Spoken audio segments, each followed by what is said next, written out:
Okay, well,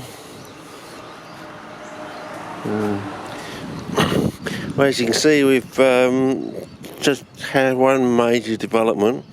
I've set up some other ones. Takes about a month, so both in the bottles and also in the replicates out there. I'm still trying to push through on the copper. Yeah, so oh, this one here, I don't know if you can see that, it's gone greeny black. So is it iron sulfide or is it iron hydroxy sulfide or something like that? So these ones, yeah, slightly different between the two, but they both went, so that pathway's out. So still trying to determine what that is with the chalk. So yeah, so so I'll set up some more work. These are sort of like, you know, settling down, but for the in the session, but the flight trap is still plugging out the old trapperoonies. Still the emphasis on the actual traps, and some of the leaves are sort of colouring. I don't know if you can see that, but this one, I know this one seems to be almost drawing itself down into the soil. Still seems to be growing. This one's settling. I think I've actually got a plant there, the major plant, and this little tiny tiddly pop seedling thing in the side that I almost pulled out by accident. This one here, this one's interesting. This one seems to be fattening up. I don't know if you can see that all the way around there. It definitely, especially with the light on it, you know, mid-morning to middle day, so that you can see that it's actually fattening up. I'm wondering if that's what they actually do. All the so-called red organism, whether it's all pulled in and sucked up into the rhizosphere zone and into the actual rhizomes itself, and that's why they do all that fattening up. And this one here, I don't know if you can see this, but that too is also starting to fatten up, and you can actually almost measure the length of the rhizomes now between that one there and that one there.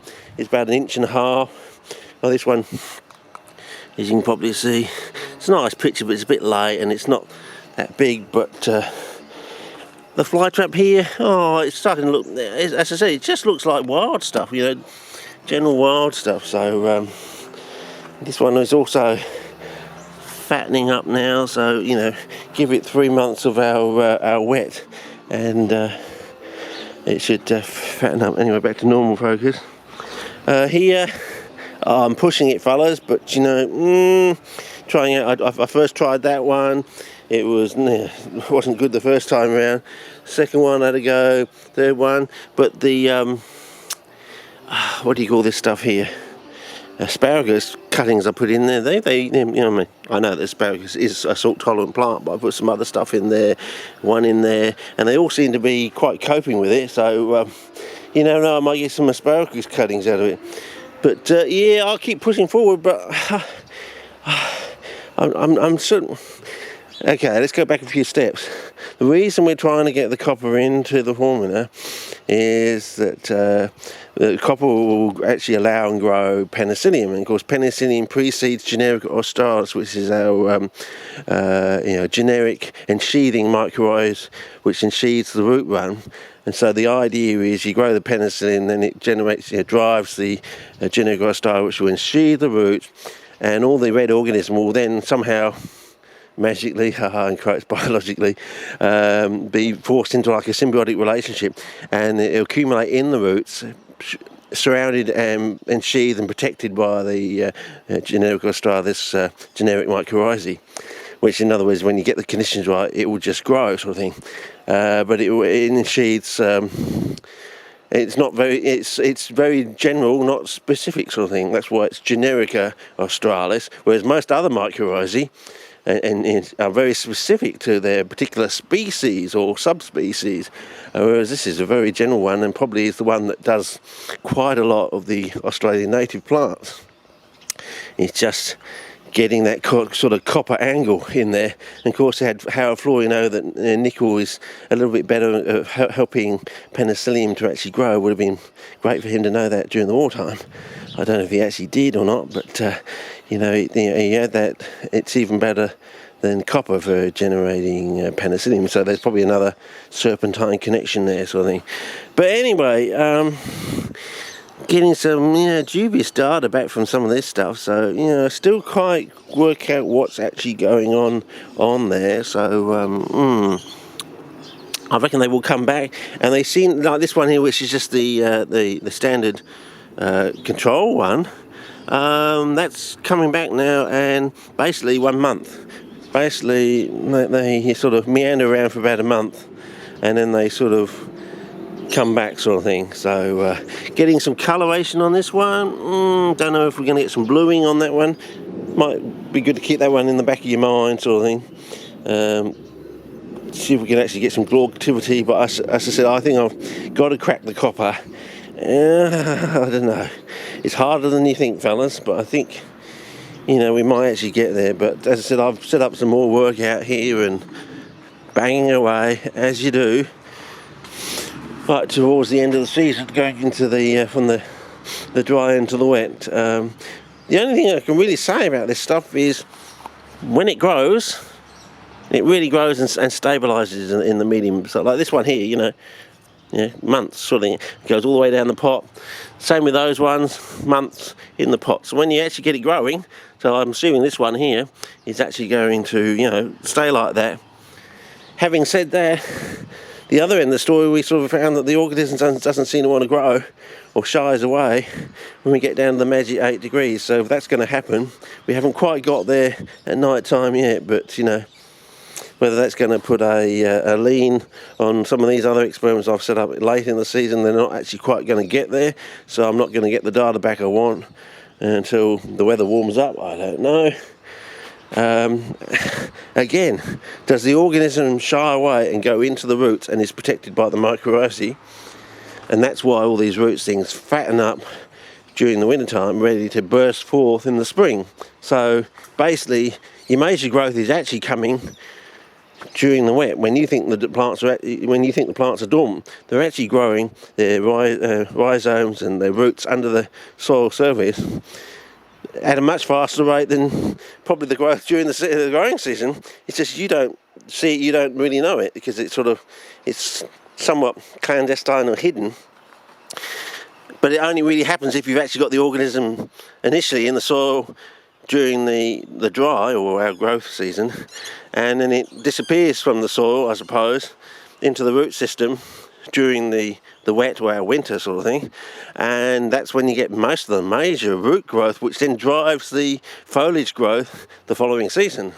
So all this trying to grow the plants is really the wrong way around. We should be trying to learn to grow the roots, and whether we can actually grow the organism and keep the organism growing during the wet, so you can get more and more going into the roots and really fatten those roots up beyond the normal range, so you get massive growth, foliage growth, during the beginning of the spring into the dry sort of thing. I don't know, but just thinking out loud, fellas, coming to the end of this. From this season, I'm very happy with the polystyrene and perlite, the 7 to 5. 7 parts of polystyrene to 5 parts perlite. Really happy with that. Again, though, I think we're going to have trouble.